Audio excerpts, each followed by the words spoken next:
All right, I'm on hole number 9 of the 2019 Christmas Major. I'm Tuesday's qualifying round in the rookie division. I've only messed up one shot, and it wasn't because it was because I was a dummy. I actually was trying to see if what I could get done, and what I could get done was to not get the birdie. Tried to see if I could make my lower developed clubs do something special. And this is another prime hole where you're going to try and see if your lower developed clubs can do something special. There's two ways that you could really legitimately go at this with lower developed clubs. You could try and get up into this range right here where you're past the shadow, clear of the trees, so this spot. Or you could lay up here. I'm going to do the lay up here because I can bring my quarterback. It's a super accurate club, and I can do the little layup up here, whereas here it's all about trying to get that distance, and you can overdrive it. Here, I'm not really worried too much about distance. I'm going to bring a big ball so that I can bring my Viper to try and come into the hole. And what's going to happen with my Viper is I'm going to be out in this area. My ball guide's going to be going like this.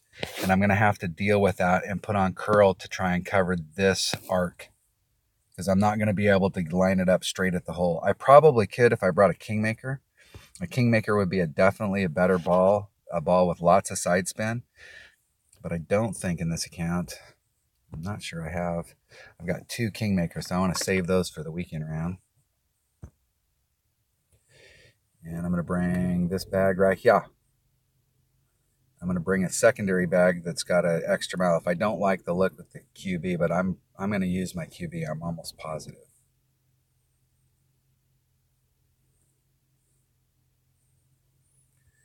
All right, here we go.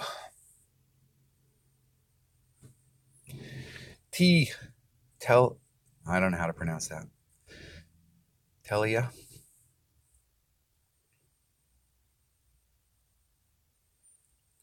See if we can get out there. I want to go first. Come on. Come on.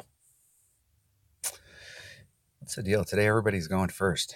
I like to be. I know when people are playing one-on-one, back in the day before they started hiding what your ring stuff was, people were always ticked off when they went first because, well, my opponent's just copying my shot. Well, dude, there's probably only a couple ways to come at these holes, and if they go the same direction as you, of course they're going to take pretty much the same shot as you. Because how many times have you been on that hole and they went first and then you did the same exact thing?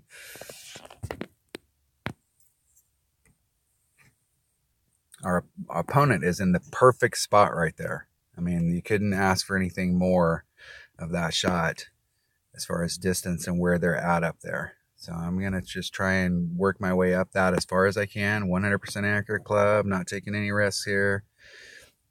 3.4 rings, right at about 3.5. I could put that distance back on there because I have room up there, but I don't need to get too greedy. Hitting perfect.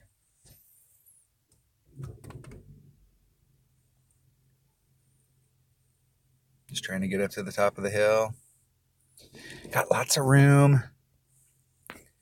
This is definitely one of those holes that if you've got lower developed stuff, I'm not trying to get greedy here. My goal is to get on the green in 2, make a putt, move on. Get my eagle, move on to the next hole. I don't want to take any risks here. They got a level 5 sniper. Played some games.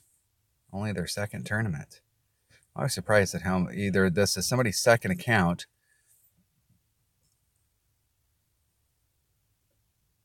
or they've just been afraid of playing in tournaments. A lot of people think that they have to have good stuff or they have to have a certain level stuff in order to be competitive in the tournaments. You don't. You start playing the first tournament you can qualify for. That's the tournament you want to get in. All right, so I'm trying to get up in there. Just a little bit of topspin on. And I'm trying to cover that distance to the hole. Put 3 rings on. 2-2. It's 1.9 per ring, so there's 1.9. That leaves me 3, so we're just a titch over a ring. Maximum curl. Hitting it perfect. Trying to cover that distance from where my ball guide was back to the cup with that curl and just bring it back along to the cup. Taking just a little teeny bit of that top spin off if I wanted to be right there. I'm trying to work that shot. I was 3 rings off. So I did that shot yesterday. I was 3 rings off, and I was a little bit on the right-hand side of the cup.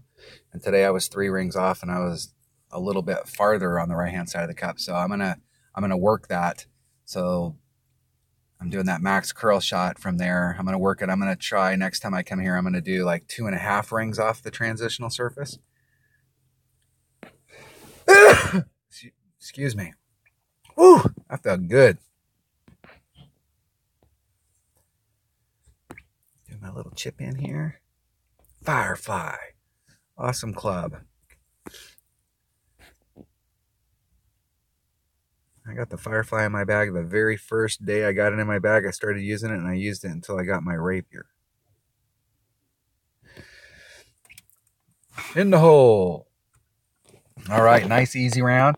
Other than my epic fail on hole number 4, which was totally me practicing just to see if I could repeat that shot, there is a super easy layup on hole number 4. You should never get anything less than a birdie.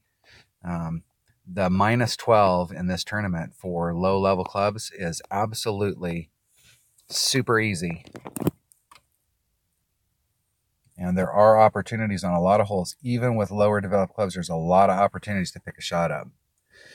All right, that was hole number 9. Good luck in the tournament of the 2019 Christmas tournament. Let's see where we're at. We're up here at the top with a bunch of other people with minus 11. And it should be minus 12. I mean, we need to come in.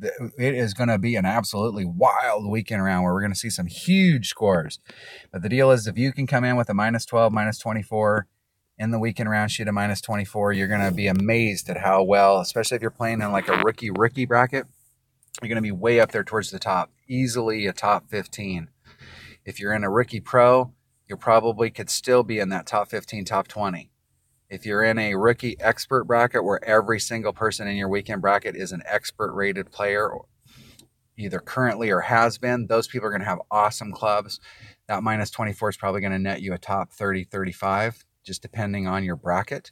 You're going to need to pick up a shot here and there in order to work yourself up. You could still be top 30, maybe even top 20, but you're going to have to pick some shots up in order to get in the top 10.